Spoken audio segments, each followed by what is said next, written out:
রাজধানীর সরোয়ার্দী উদ্যানে মাদক বিরোধী সাঁড়াশি অভিযান চালিয়েছে ঢাকা মেট্রোপলিটন পুলিশ।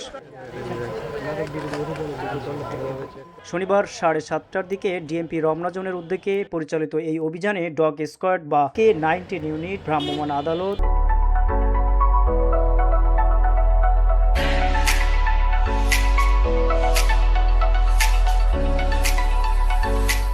মাদক নিয়ন্ত্রণ অধিদপ্তর ও গণপূর্ত বিভাগের কর্মকর্তারা এই সাঁড়াশি অভিযানে অংশ নেন।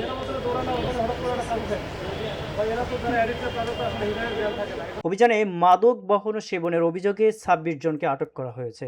রমনা জোনের সহকারী পুলিশ কমিশনার মাজহারুল ইসলাম সাংবাদিকদের জানান, উদ্যানে সক্রিয় মাদক চক্র ভাঙতেই এই অভিযান পরিচালনা করা হয়েছে। প্রথমেই আমার আন্তরিক ধন্যবাদ দিতে চাই, আপনারা সেই সন্ধ্যা থেকে এখন পর্যন্ত অবিরাম কষ্ট করছেন।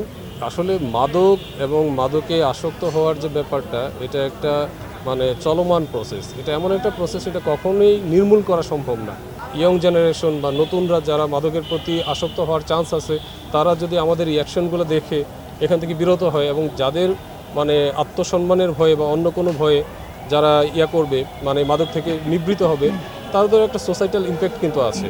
সেই ইম্প্যাক্টটা আমাদের সোসাইটির উপর পড়ুক এবং নতুন করে কেউ মাদকের সাথে সম্পৃক্ত না হোক, সেটা আমরা সবসময় প্রত্যাশা করি। এ সময় তিনি আরো বলেন, যাচাই বাছাই শেষে প্রকৃত অভিযুক্তদের বিরুদ্ধে আইনগত ব্যবস্থা নেওয়া হবে। এছাড়া রাজধানীর বিভিন্ন স্থানে মাদক বিরোধী অভিযান অব্যাহত থাকবে। ইসমাইল হোসেন, বিওডি বাংলা, ঢাকা।